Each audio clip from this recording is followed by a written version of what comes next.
La palabra de Dios es tan importante en la vida del cristiano como lo es el alimento diario para nuestro cuerpo. Estudia con nosotros el capítulo del día en Reavivados por su palabra.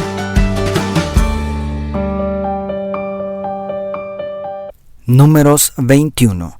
A pesar de las rebeliones, Dios sigue guiando a su pueblo por el desierto. Este capítulo presenta las primeras guerras de Israel y sus primeras conquistas. Aprendamos lecciones espirituales de la historia. Primero, ataque furtivo de Arad. El relato inicia con el ataque a traición por la retaguardia de parte del rey de Arad, quien tomó cautivos entre los hijos de Israel. Ante esta situación, el pueblo se vuelve a su Dios para hacer un voto de consagrar al Jerem, es decir, a la destrucción total, como si fuera un holocausto a aquellas ciudades. Entonces Dios también se vuelve a su pueblo para escuchar el clamor de sus hijos para entregar a los cananeos en manos de Israel. Hasta aquí solo habíamos visto quejas y revueltas para oponerse contra Moisés y contra Dios. Pero es impresionante cómo este ataque del enemigo se convierte en una bendición para la relación entre Jehová e Israel. Horma se convierte en un monumento a la primera victoria de Israel sobre sus enemigos, un monumento a una oración contestada. Aquellos escombros recordarían que Dios está a favor de su pueblo. Segundo, serpientes ardientes. Lamentablemente, la siguiente jornada desde el monte Hor hacia el Mar Rojo se ve otra vez manchada por las quejas contra Dios y contra Moisés, según el verso 5. Entonces Jehová envió contra el pueblo unas serpientes venenosas que mordían al pueblo, y así murió mucha gente de Israel, declara el verso 6. En realidad, esos desiertos siempre han estado plagados de escorpiones y serpientes venenosos, pero para la cultura oriental, al apartarse Dios y permitir que los israelitas fueran atacados por las serpientes, es como si Dios mismo hubiese enviado a las víboras. Después de haber ultrajado a Moisés por enésima vez, el pueblo vuelve a acudir al líder para confesar su pecado y suplicar la intervención divina. La respuesta a la oración intercesora de Moisés fue: «Hazte una serpiente ardiente y ponla sobre una asta. Cualquiera que sea mordido y la mire, vivirá», declara el verso 8. Todo aquel que tuviera fe en la palabra de Dios y viera la serpiente de bronce sería salvo.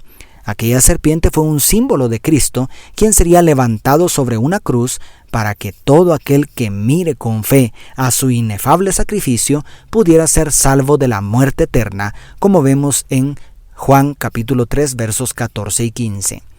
¿Cuán difícil habrá sido creer que algo tan simple podía curar la mordida de la serpiente? ¿Cuánto nos cuesta aceptar que la fe en la sangre de Jesús puede limpiarnos de todo pecado? Y tercero, victoria sobre Sehón y Og. Siempre rumbo al norte, después de rodear Edom, también rodearon a Moab, otra nación parienta, porque eran descendientes de Lot. Al llegar a la altura de Aroer, penetraron el territorio amorreo por el valle del río Arnón y avanzan hasta la cumbre del Pisga, donde ahí solicitan pacíficamente permiso al rey Sehón, permiso para pasar por su territorio. Pero este rey amorreo se niega a dar el permiso y reúne a todo su ejército para combatir a Israel en Jaasa.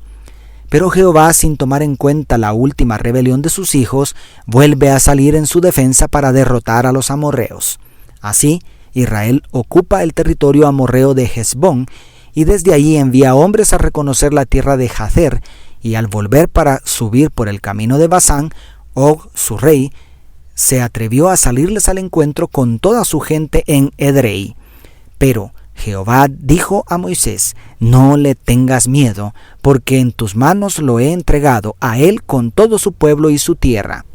Dice el verso 34.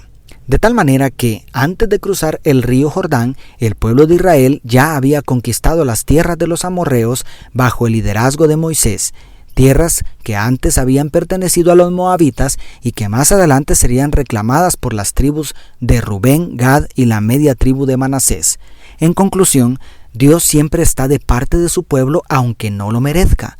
Él está dispuesto a pelear por nosotros, no porque lo merezcamos, sino porque nos ama como a hijos.